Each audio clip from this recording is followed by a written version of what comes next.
Hey guys, it's Marshall from Going Gear, and this is going to be the in-depth review of the Olight M3X with the Cree XM-L2 LED. As far as I know, this is the first production light with an XM-L2.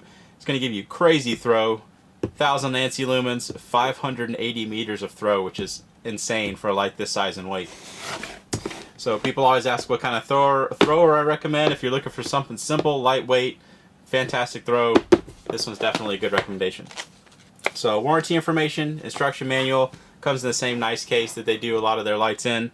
Here's the light itself. I'm going to set that to the side. Here's the extender. We're actually going to use the extender, so we'll talk more about that here in just a second. Here's a battery sleeve. If you want to use 123s, this will take 3 123s and keep them from rattling around inside the battery tube. So it's a nice little option that you have there, because it's compatible with 3 or 4 CR123s or 2 18650s with the extender. That's what we're going to use. Spare O-rings, holster. Show you the holster real quick. Light slides in. You can see it's open on the bottom, so it'll actually take the extender tube without any problems. And you've got a snap closure there on the flap, and you've got some attachment points on the back. Pretty nice holster. We have some tactical customers, law enforcement kind of guys that say the holster's not too bad. I'm not a holster guy, so I don't have much of a comment on it. Let's take a little bit closer look at the light. You can see it's relatively compact, other than the head, of course. It's got a pretty massive reflector. That's how you get that 580 meters of throw. Let's actually take the head off just so you can see the reflector and the LED a little bit better. So the XM-L2 is the same footprint as the XM-L. So still, for this size of light, relatively small LED. So this huge reflector just takes and collects that light really well. Gives a fantastic throw, but you can see real deep, real wide reflector, and of course smooth for max throw. So let's go ahead and stick the head back on the light. We're going to stick a couple batteries here and there in just a second after we stick on the extender tube, but let's take a look at the other parts of it. So pocket clip on there if you want to attach it to your pack or your pocket or anywhere else. There's a switch on the back. Let's go ahead and take that switch off. We're going to stick the extender tube on. I'm going to stick a couple 18650s in it.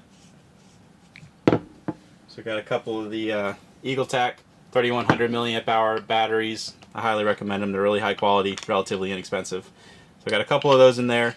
We'll stick the switch back on, talk about the operation, which will be a really short conversation because this is a very simple light, which I like, especially in your tactical style lights. So with the head tightened, lightly press the switch. I'm going to try to get it off camera a little bit because it's totally washing everything out.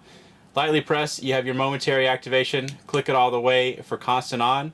As long as that head is tightened, you're always going to get max output. So our tactical customers, military, law enforcement, they always ask us for stuff that reliably always goes into max output. So as long as you don't mess with the head, you can see it's always going to be that max output when you hit the switch, which is very useful. Slightly loosen the head, and you have a lower output. So you have a couple different outputs you can choose between.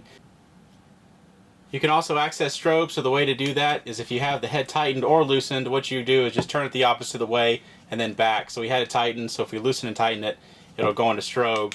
And then if you have it loosened, you can tighten and loosen it and it'll go right into strobe. So you have quick and easy access to strobe. It does not have memory on that, so if you turn it off, leave it off for a little bit, and then you turn it back on, it's not going to go back into strobe. It's going to go back into either the low or the high, depending on if you have the head tightened or loosened. So I'll tighten that back up.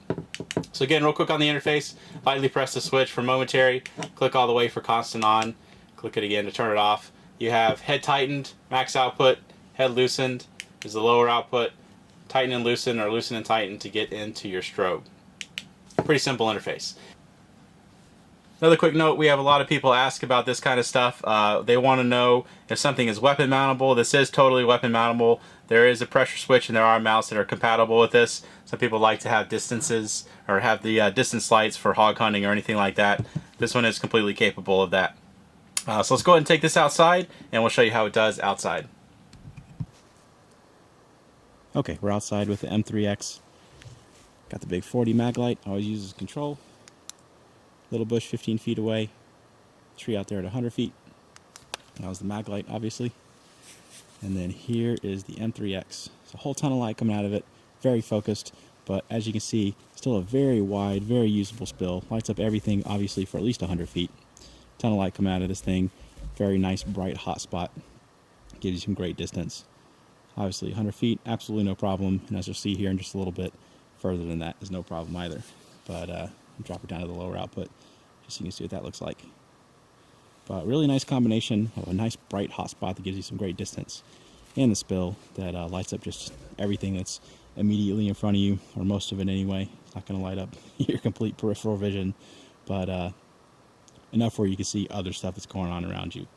I don't have my dog to illustrate it right now, but he normally nicely illustrates by being over in here that, if you have something that's just focused there in the center, that's all you see. So it's nice to have that hot spot, or the spill around the hot spot as well, just so you can see the additional stuff going on around it for the more up close kind of things. Let's try it at a longer distance and show you how it does at that. Okay, we have the M3X, about 100 yards to work with now. 40 mag light first. Tops of those trees about 100 yards away. Doesn't really make it out there. But again, it's an older light. You don't really expect it to. Here's the M3X. So you can see why it's such a good light for guys that need the distance. Nice focused beam. Puts out a ton of light. Gets out there really, really well. So if you need to see stuff at a distance, it's a great light for that. And a relatively lightweight, compact package if you don't want to get one of the big, huge, heavy lights that we sell, or an HID, or one of the million candle power lights that they sell at Walmart that crap out on you after a month. This is definitely a nice alternative to that. So shine it around a little bit. I'll show you the lower output. Still gets out there really, really well. If you want to get the better battery life, you can see you can still get nice solid throw. And if you need to go a lot further than this thing is good for hundreds of yards. No problem at all. So that is the new Olight M3X with the new XM-L2 LED. If you like it, you can buy it from us at goinggear.com. Questions or comments, you can reach us in the comments or at goinggear.com. If you want to start watching shorter videos, we're doing those as well. We're going to upload them at the same time. And thanks for watching.